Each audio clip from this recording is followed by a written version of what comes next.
안녕하십니까, 오대혁입니다. 2010년도부터요 2014년도까지 국가직, 지방직, 서울시, 사회복지 등 14회에 걸쳐서 기출문제풀이를 해보도록 하겠습니다. 기출문제는 정말 중요하죠. 왜 중요한가요?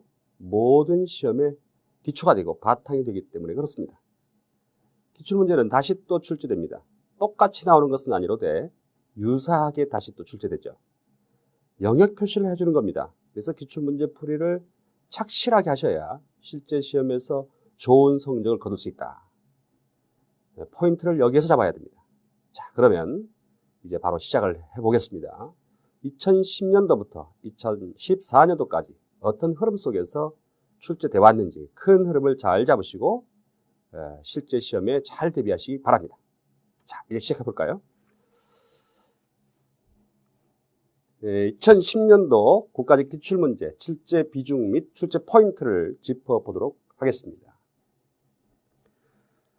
출제 영역을 제가 몇 가지로 5가지 정도로 나눴죠. 국문법, 어문규정, 속담과 한자, 비문학, 문학 이렇게 5개로 나눠봤습니다.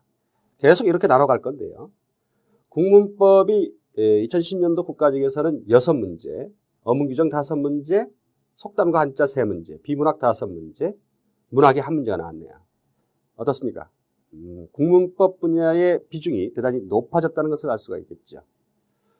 자, 국문법 분야에서는 단어의 문맥적 의미를 묻는다든가 고유어의 의미, 명령문, 훈민정음이 어떻게 제자됐는지 제자 원리를 언급하는 것, 용언의 활용, 관용어의 의미 같은 것들을 다루고 있습니다.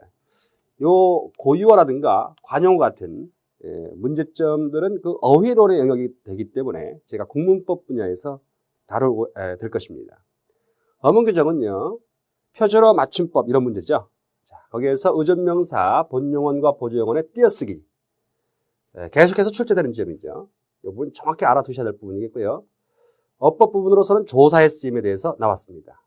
표준발음법은 니은 첨가, 한글 맞춤법은 익숙지, 치라고 쓸 것인지 지라고 쓸 것인지 이런 문제를 다루고 있죠. 지금도 계속해서 나오는 지점입니다. 진지, 치인지 문제는요. 외래어 표기법, 국어의 로마자 표기법, 센터냐, 센터냐, 센터 이렇게 쓴다는 것이죠.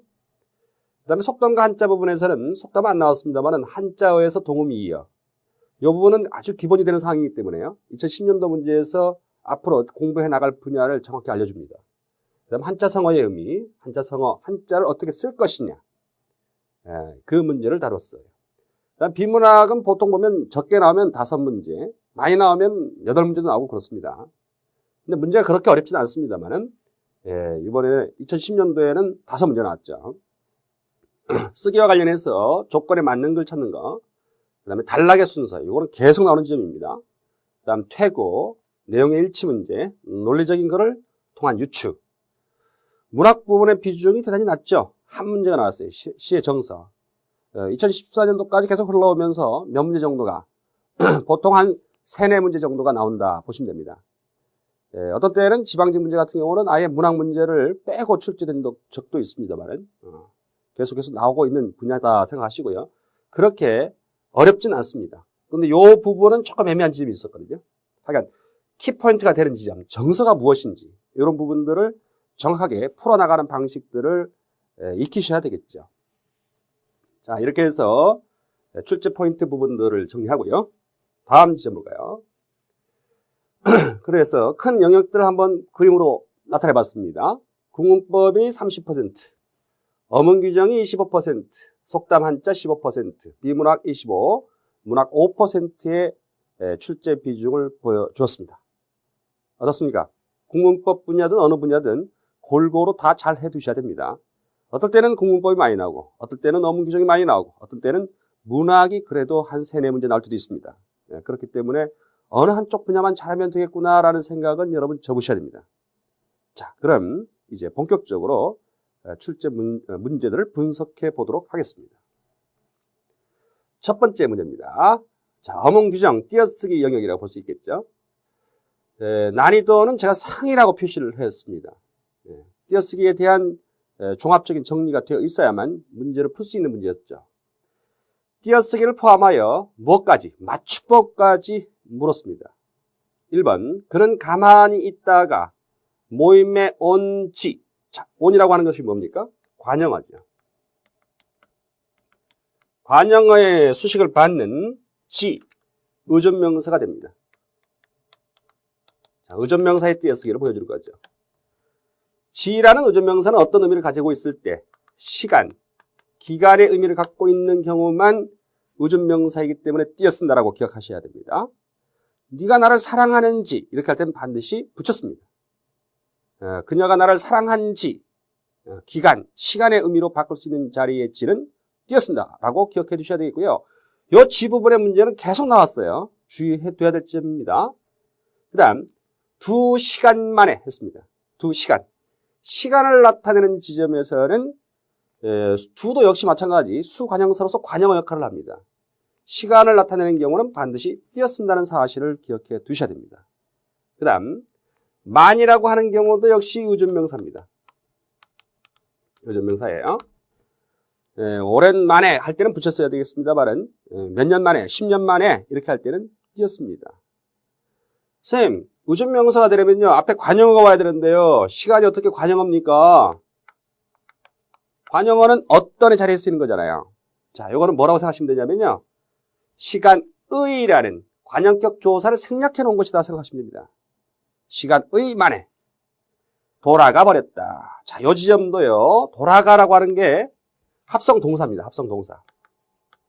합성 동사가 왔을 때는 본용과 이게 보조용언이 되겠죠. 본용과 보조용언 사이도 반드시 어떻게 해야 된다? 띄어써야 된다. 그래서 1번이 띄어쓰기, 맞춤법 모든 지점에서 문제를 일으키지 않은 문장입니다. 그래서 정답이 1번이 되고 있죠. 자, 그 다음 두 번째 볼까요? 옆집 김씨 말로는 했습니다. 자, 김씨라고 하는 요 지점 어떻게 해야 될까요? 이 순간에는 띄었어야 됩니다. 김씨 말로는. 자, C 부분에서 이 부분 정리해 놓습니다. 김씨 이렇게 띄었어야 될 경우도 있고 김씨 이렇게 붙여 쓰는 경우 김가, 김모씨 요 세 지점을 기억해 두셔야죠. 김씨라고 띄어 쓰는 경우는 특정인을 가리킬 때입니다. 김씨라고 붙여 쓰는 경우는 성씨 말할 때입니다. 김가도 성씨를 말하는 건데 겸양의 표현으로서 자신의 성을 말할 때죠. 김모씨는 모두가 다 의존명사로 쓰이면서 모와 씨를 다 띄어 쓴다라고 기억해 주시면 됩니다. 그래서 요 지점 특정인이냐 그 사람의 성씨를 말해 준 것이냐. 김씨는 어디 가고 있습니까? 김씨는 어디 갔습니까? 어떻게 해야 됩니까? 특정인이니까 띄었어야죠. 그 사람 성이 뭐요? 김씨입니다. 붙였습니다. 그럴 때는 자, 요 지점은 어떤 거야? 옆집 김씨 말로는 이렇게 했습니다. 당연히 어떻게 돼요? 특정인을 가리키고 있으니까 붙였어야 된다는 사실을 알 수 있죠. 개펄이 좋다는데 개펄. 자, 개펄 지점은 무엇과 무엇? 개에다가 펄이라고 하는 진흙탕밭이죠. 말하자면 바닷가에 있는 진흙탕밭. 그 뜻을 가리키는 경우는 뻘이 아니라 펄입니다. 그래서 개펄이라고 씁니다. 시옷 받침 쓰지 않도록 주의하셔야 됩니다. 사이시옷 쓰이지 않습니다. 왜요? 된 소리나 거센 소리, 쌍기역, 쌍디귿, 지읒, 치읒, 티읒, 피읒 이런 것들이 올 때는 사이시옷 형태 붙지 않습니다. 뒤꿈치라고 할 때도 시옷 붙지 않죠. 뒤꿈치, 뒤풀이 사이시옷 형태에 붙지 않는다는 것을 기억을 해두셔야 돼요. 그 다음 개 더하기 벌 형태도 있어요. 이건 어떤 건가요? 모래사장 같은 것이에요. 바닷물 드나들고 하는 진흙탕밭이 아닌 곳을 얘기하죠. 이거는 사이소리 현상이 벌어지기 때문에 사이시옷을 붙여야 되겠죠. 표기도 주의하셔야 되겠고요. 뜻하는 바도 기억해 두실 필요가 있습니다. 자, 여기서는 머드 축제하고 하는 그 개펄입니다. 개펄이 좋다는데 자연스럽습니다. 김씨에서 문제가 생겼네요.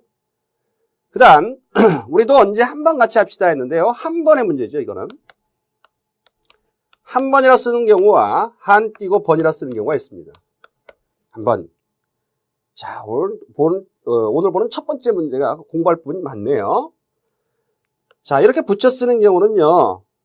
어떻게 다르냐면요. 이 자리는 띄어 쓰는 경우는 2, 3, 4 형태로 바꿔 쓸 수 있는 지점은 띄었습니다. 그 사람 몇 번 만났습니까? 2번 만났어요? 1번 만났어요? 이렇게 할 때. 그럴 때는 띄었습니다. 그런데 2, 3, 4 형태로 못 바꿔 쓰는 그 지점은